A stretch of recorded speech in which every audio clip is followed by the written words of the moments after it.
इसको हमें समझना है। बस यही 3 चीजें हमें जाननी है, चौथी चीज नहीं जाननी है। और इन 3 चीजों को जिसने जान लिया वो त्रिविध दुखों से छुटकारा पा जाता है। और त्रिविध दुखों से छुटकारा पाना ही हमारा परम पुरुषार्थ है, सबसे बड़ा पुरुषार्थ, सबसे बड़ा परिश्रम। महर्षि कपिल जी अपने सांख्य दर्शन में कहते हैं, क्या कहते हैं? अथ त्रिविध दुःखात्यंत निवृत्ति अत्यंत पुरुषार्थ। यानी हमारे जो 3 प्रकार के दुख हैं उनका अत्यंत विनाश हो जाना, नष्ट हो जाना, ये हमारा परम पुरुषार्थ है। ये 3 प्रकार के कष्ट या दुख कौन कौन से हैं? आदि भौतिक, आदि दैविक और आध्यात्मिक। आदि भौतिक दुख या कष्ट वो है जो हमें किसी भी प्राणी के द्वारा, किसी भी जीव के द्वारा प्राप्त होते हैं। जैसे किसी को सर्प ने डस लिया, किसी को बिच्छू ने डंक मार दिया, किसी कुत्ते ने किसी को काट लिया। इस प्रकार से किसी मनुष्य के द्वारा दूसरे मनुष्य को कष्ट मिला, ये सब आदि भौतिक कष्ट कहलाते हैं।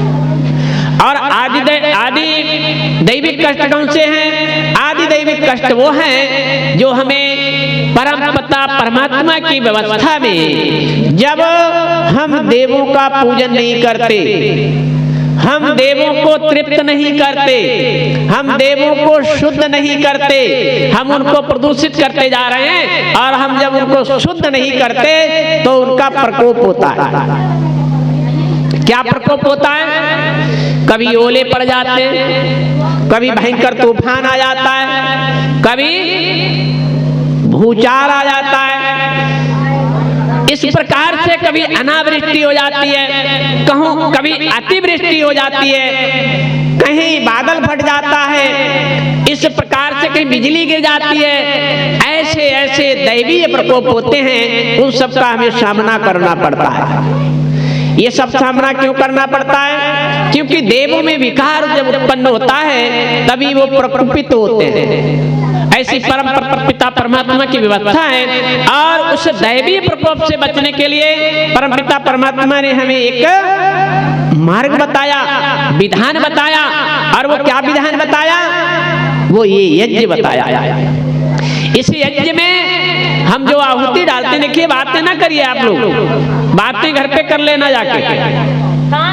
जब आप लोग बातें करते हैं तो बोलने वाले का मन जो है ना वो थोड़ा गड़बड़ हो जाता है। इससे लगता है कि आप लोग सुनने के इच्छुक नहीं है, फिर मेरा तो कतई मन नहीं करता है बोलने का। तो देखिए ये जो चीजें हैं ये इसी को कहते हैं विद्या। इस विद्या को जो यहाँ आप सुन रहे हैं यही आपको उन मार्ग आपको पतन की ओर ले जाते हैं उनसे बचाने वाली है।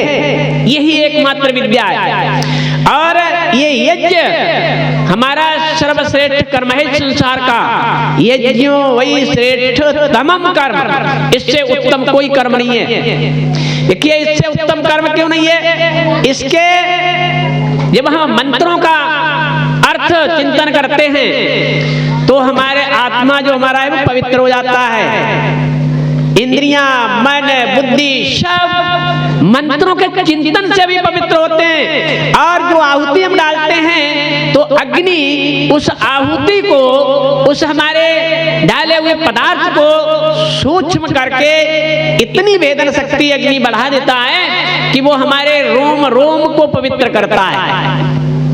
इस संसार की हर वस्तु को पवित्र करता है क्योंकि वो परम सूक्ष्म होकर हर वस्तु के अंदर शुद्धिकरण करने का कार्य करती है। आहुति हमारी जो घी की अन्य द्रव्यों की जो आहुतियां पड़ती हैं वो उनके अंदर भेदन शक्ति बढ़ जाती है। आप यदि प्रैक्टिकल करना चाहें, इसको देखना चाहें प्रैक्टिकल करके, प्रयोग करके, तो आप अपने जहां पर घर में या कहीं भी व्यवस्था हो जहां पर रोज यज्ञ करें, हवन करें, और पड़ोस में आप घिया की या किसी भी चीज की सब्जी की बेल लगा देना। और वहां पे पड़ोस में यज्ञ करना। फिर आप उस घिया को या लौकी को खाना सब्जी बना के, और एक बाजार से लेकर खाना, तो उसमें देखना स्वाद में कितना बड़ा अंतर है। मैं गुरुकुल में जब पढ़ता था, रेवली, वो क्या नाम, रेवाड़ी, हरियाणा में, खोल में था गुरुकुल। तो वहां पे हमारी यज्ञशाला जो थी उसके ऊपर कुछ नहीं था, केवल दीवारें खड़ी थी, और वहां हम लोगों ने क्या किया, लकड़ी रख रखी थी बड़ी बड़ी, उसके ऊपर घिया की बेल पौड़ा दी, और उसमें खूब गोल गोल वाली और घिया जो थी खूब लगती थी। रेवाड़ी से सेठ लोग, लाला लोग गाड़ियों से आते थे, कार से, कहते थे एक घिया में चाहिए। मैंने एक लाला जी हैं, अग्रवाल हैं वो, तो उनसे एक दिन पूछ लिया, मैंने कहा सेठ जी इसमें आपको क्या विशेषता लगती है? बोले ब्रह्मचारी जी ये घिया इतनी बढ़िया लगती है कि ऐसा लगता है अमृत खा रहे हैं, और बाजार से लाते हैं वो ऐसा लगता है कि भाई बेकार है, कबाड़ है। तो ये प्रैक्टिकल की हुई चीजें हैं। आप ये सब विधान हमारे ऋषियों ने हमें बताया, और सृष्टि के आरंभ से ये व्यवस्था चली आ रही है। देखिए ये जो हमारा मौसम इस समय चल रहा है, आवाज आ रही देखो बच्चों की, आज फिर भी शांत बिठाओ सबको। ये जो हमारा इस समय हमारी जो ऋतु चल रही है, मौसम है, जो हमारी फसल गेहूं की खड़ी है तैयार।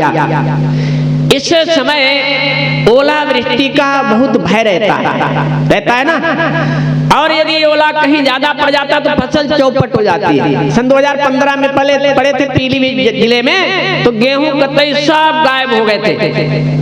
हमारे क्षेत्र में, बंडा क्षेत्र में भी पड़े थे, लेकिन पीलीभीत में तो कतई सफाया हो गया था। तो इधर के जो रिश्तेदार थे, उन रिश्तेदारों को खाने के लिए घर पे गेहूं दे देकर आए थे। तो देखिए ये जो इस समय ऐसा समय चल रहा है हमारे समाज में, आपने देखा है ये जो होली का पर्व जब आता है तो कन्याएं अपने घर में चौक पूरती हैं, और चौक पूरने के बाद जो गांव में देवी देवता जहां मान रखे वहां फूल चढ़ाने जाती हैं, चौक पूर के वहां भी पूजा करती हैं, घर पे भी करती हैं। ये परंपरा चल रही है। देखिए इसका ये सही स्वरूप क्या है? सही स्वरूप ये है कि 15 दिन हर घर में यज्ञ होना चाहिए। यही नहीं है वो चौक पूर लिया और फूल चढ़ा दिए पूजा हो गई, ये पूजा नहीं है। असली पूजा चौक जो है हमारा यज्ञ कुंड बनता है, इस कुंड की हम लोग सजावट करते हैं, अलंकृत करते हैं इस वेदी को। तो वो जो चौक पूरा जाता है वो पूजा करने के लिए पूरा जाता है। और पूजा कैसे होती है? यज्ञ के द्वारा, हवन के द्वारा। लेकिन आज लोगों ने थोड़ी सी परंपरा बना ली, वो बच्चे ऐसे करते हैं, और घर में बड़े बूढ़े कोई ऐसे हैं नहीं विद्वान जो उनको समझाया ऐसे नहीं ऐसे करो। और उसके बाद फिर पूर्णिमा वाले दिन, होली वाले दिन क्या होता है? पूरे गांव के लोग मिलकर क्या करते हैं? आखत डालते हैं जौ के, यही तो करते हैं। सब लोग जाते हैं, और वहां बहुत कोई मेरे ख्याल से स्नान करके शायद बहुत ही कम जाते होंगे, ऐसे ही जूता चप्पल पहन के चले जाते हैं। मैं छोटा था तब से देख रहा हूँ, हमारे गांव में पहले जूता चप्पल पहन के नहीं जाते थे, स्नान करके जाते थे। लोग ढोलक बजाते थे, खूब गाते थे, और परिक्रमा करते हुए आहुति देते थे। जौ को भुना अग्नि में फिर आहुति देते थे। लेकिन ये स्वरूप भी बिल्कुल सही नहीं है। आज तो वो परंपरा भी ऐसे ही रह गई। आज तो ऐसे ही चले जाते हैं, जूता चप्पल पहने हुए डाला है वो चले जाते, थोड़ी सी अग्नि घर दबा के लाते हैं। जो जौ की जो मूठ बना के ले जाते हैं उसमें आग दाब लेते हैं और घर ले जाते हैं। उनको यही नहीं पता होता ये आग हमें किस लिए ले जाना है, किस लिए ले जा रहे हैं घर। बस लेकर आए और घर में कहीं रख दी, और वो जो बालों की जो बनाई थी मूठ वो कहीं घुसा देते हैं छप्पर में या कहीं जगह होती है, बस इतना हो गया। देखिए ये परंपरा हमारी है। वहां से हम लोग मिलकर पूरा गांव, पहले तो हर घर में 15 दिन यज्ञ होना चाहिए, हवन होना चाहिए, और उसके बाद सब लोग, पूरे गांव के लोग मिलकर पूरे विधि विधान से बड़ा यज्ञ करें।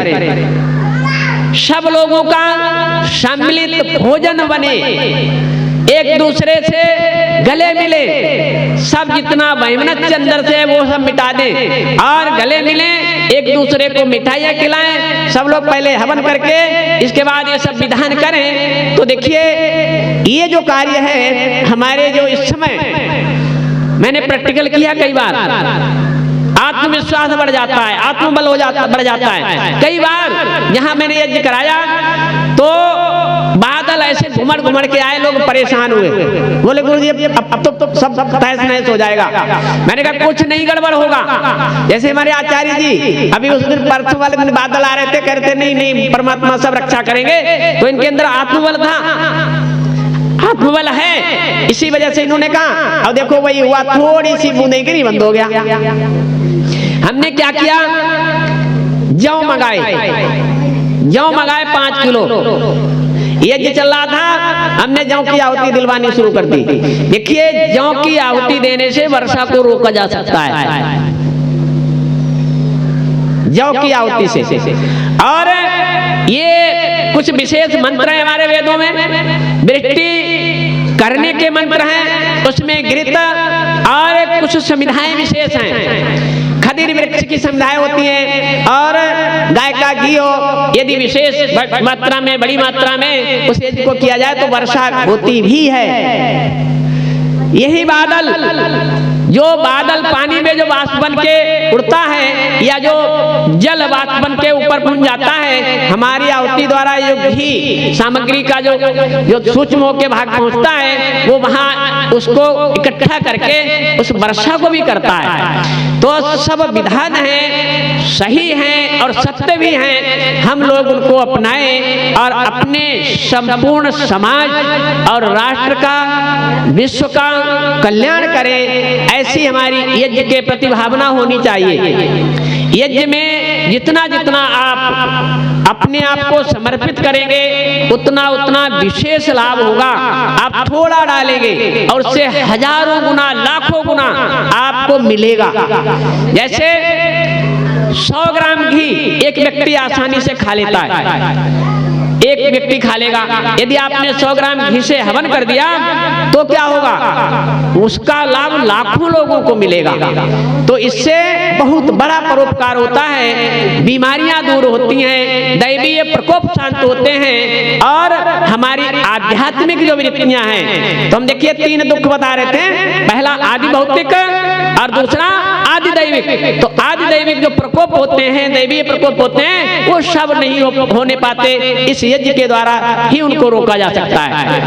इसके बाद आध्यात्मिक जो है, आध्यात्मिक कष्ट क्या है, दुख क्या है, जो हमारी मानसिक वृत्तियों के कारण, इंद्रियों के कारण, मन में, बुद्धि में विकार आने के कारण होते हैं, वो आध्यात्मिक कष्ट कहलाते हैं। और वो सब यज्ञ के मंत्रों के मनन करने से हमारे दूर होते हैं। थोड़ी देर रुको, 2 मिनट आप लोग रुक जाइए, अभी समापन करते हैं, ध्यान पाठ कर रहे हैं। स्वामी जी अभी 5 भी नहीं बजे ना, हमारा कार्यक्रम 5 बजे से ऊपर नहीं जाएगा, हम भी बंद करें, 10 मिनट हैं, हालांकि हम पूरा टाइम भी नहीं लेंगे, ठीक है। तो देखिए यहाँ पर हम लोगों को ये शिक्षा लेकर जानी है, हमें वैदिक शिक्षा को धारण करना है। हम पाखंड, अविद्या, अंधकार की ओर ले जाने वाली जो भी बातें हैं उनका परित्याग करें। जितनी शीघ्र हो सके उतनी शीघ्र अगर आप उनका परित्याग कर देंगे, उतना ही जल्दी आप अच्छे ज्ञान को प्राप्त करके परमपिता परमात्मा के सन्निकट पहुंचेंगे।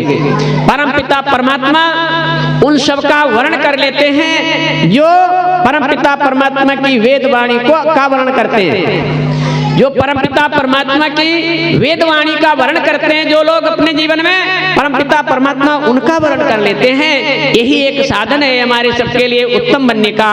और इससे कभी भी इसमें हम प्रबंध ना करें और ऐसी शिक्षाओं को लेकर यहाँ से जाएं, अपने परिवारों में, अपने संबंधियों में, मिलने वालों में, सब में इसका प्रचार करें। यही हमारा सबसे बड़ा पुरुषार्थ होगा। इसी के साथ वाणी को विराम दे रहा हूँ।